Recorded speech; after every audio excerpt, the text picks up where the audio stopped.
South ఇండియాలోని అతి తక్కువ ధరలకి రత్నాలనందించే ఏకైక సంస్థ 6JVR.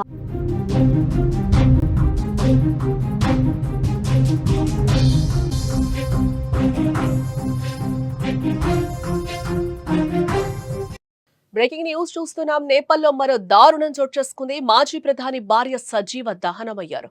నేపాల్లో నిరసన జ్వాలలు ఇంకా కొనసాగుతూనే ఉన్నాయి. మాజీ ప్రధాని జలనాథ్ ఖనాల్ ఇంటికి నిప్పు పెట్టారు. ఖనాల్ భార్య మంటల్లో చిక్కుకుపోయారు. తీవ్ర గాయాలు కావడంతో చికిత్స పొందుతూ ఆమె మృతి చెందినట్లుగా తెలుస్తోంది. సోషల్ మీడియాపై బ్యాన్ ఎత్తివేసినా కూడా అక్కడ యువత ఇప్పటి వరకు కూడా శాంతించట్లేదు. సోషల్ మీడియా బ్యాన్తో నేపాల్లో ఆందోళనలు ఎగసిపడుతున్నాయని చెప్పుకోవచ్చు. జెన్జెడ్ యువత ఆందోళనలు హింసాత్మకంగా మారిపోయాయని చెప్పుకోవచ్చు. సోమవారం భద్రతా బలగాలు జరిపిన కాల్పుల్లో 19 మంది మరణించడం అగ్నికి ఆజ్యం పోసినట్లయింది.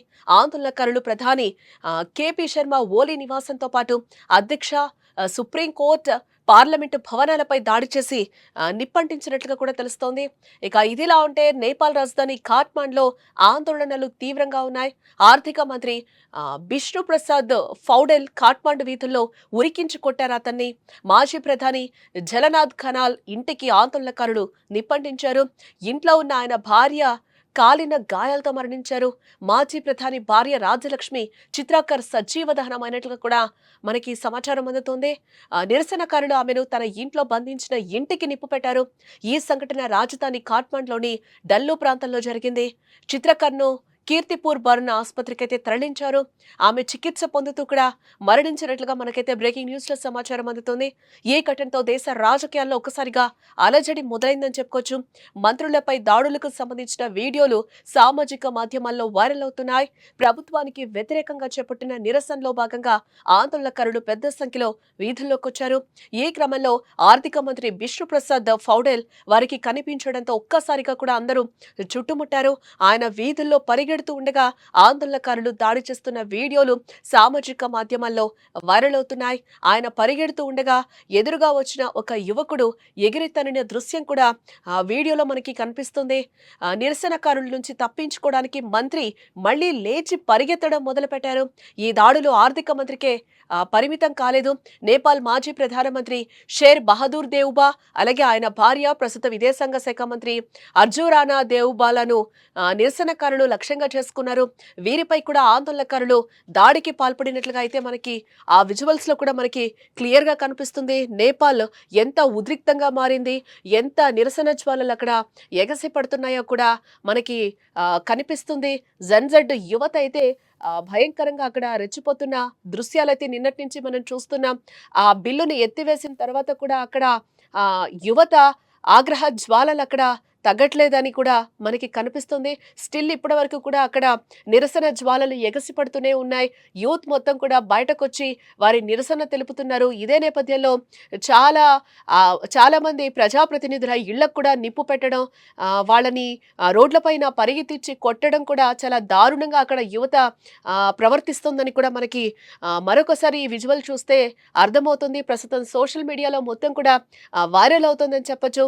ఇప్పుడు నేపాల్లో ఇష్యూ అయితే ట్రెండింగ్ లో ఉందని కూడా మనం చెప్పొచ్చు. సోషల్ మీడియా బ్యాన్ తో నేపాల్లో ఆందోళనలు ఎగసి పడుతున్నాయని కూడా మనం చెప్పుకోక తప్పదు.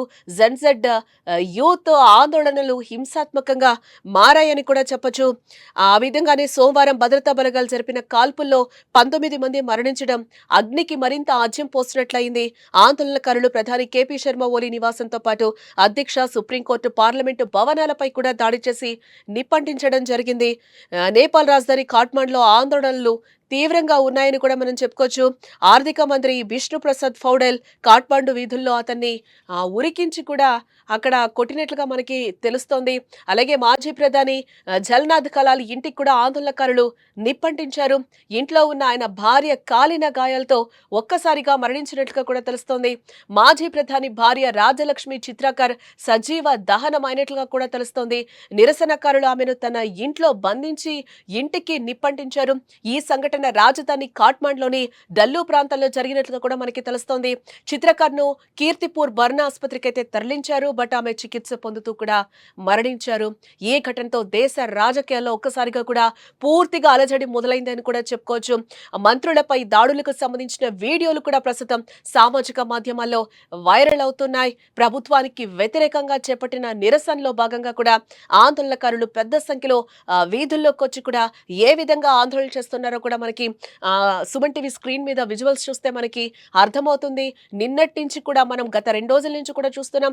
నేపాల్లో ఏ విధంగా ఉద్రిక్త పరిస్థితులు కొనసాగుతున్నాయో కూడా మనకి కనిపిస్తుంది. జన్జెడ్ యూత్ ను కూడా అక్కడ కంట్రోల్ చేయాలి అంటే కూడా ఎవరి తరం కావట్లేదు అనేది అయితే మనకి పూర్తిగా అర్థమవుతోంది. ఏదైతే బిల్ పాస్ చేశారో ఆ బిల్లుని ఎత్తివేసినా కూడా ఈ రోజు పార్లమెంట్ ఆవరణలో కూడా ఎలాంటి ఇష్యూస్ జరిగాయో కూడా మనం చూస్తున్నాం. ప్రజెంట్ నేపాల్ ట్రెండింగ్ లో కొనసాగుతుందని కూడా మనం చెప్పుకోవచ్చు. ఈ క్రమంలోనే ఆర్థిక మంత్రి బిష్ణు ప్రసాద్ ఫౌడెల్ వారికి కనిపించడంతో ఒక్కసారిగా కూడా అక్కడ అందరూ చుట్టుముట్టడం జరిగింది. ఆయన వీధుల్లో పరిగెడుతూ ఉండగా కూడా ఆందోళనకారులు దాడి చేస్తున్న వీడియోలు ప్రస్తుతం సామాజిక మాధ్యమాల్లో వైరల్ అవుతున్నాయని కూడా మనం చెప్పుకోవచ్చు. ఆయన పరిగెడుతూ ఉండగా కూడా ఎదురుగా వచ్చిన ఒక యువకుడు ఎగిరి తన్నిన దృశ్యం కూడా ప్రస్తుతం వీడియోలో కనిపిస్తుంది. ఈ వీడియో కూడా ప్రస్తుతం సోషల్ మీడియాలో ట్రెండ్ అవుతుందని కూడా మనం చెప్పుకోక తప్పదు. నిరసనకారుల నుంచి తప్పించుకోవడానికి మంత్రి మళ్ళీ లేచి కూడా ఆయన కాపాడుకోవడానికి కూడా మళ్ళీ పరిగెత్తడం స్టార్ట్ చేశారు. ఈ దాడులు ఆర్థిక మంత్రికే పరిమితం కాలేదు. ఇక్కడ నేపాల్ మాజీ ప్రధానమంత్రి షేర్ బహదూర్ దేవ్బా అలాగే ఆయన భార్య ప్రస్తుత విదేశాంగ శాఖ మంత్రి అర్జురానా దేవ్బాలను కూడా నిరసనకారులు లక్ష్యంగా చేసుకున్నారనేది ఇక్కడ మనకి క్లియర్ గా కనిపిస్తుంది. వీరిపై కూడా ఆందోళనకారులు దాడికి పాల్పడుతున్నారు.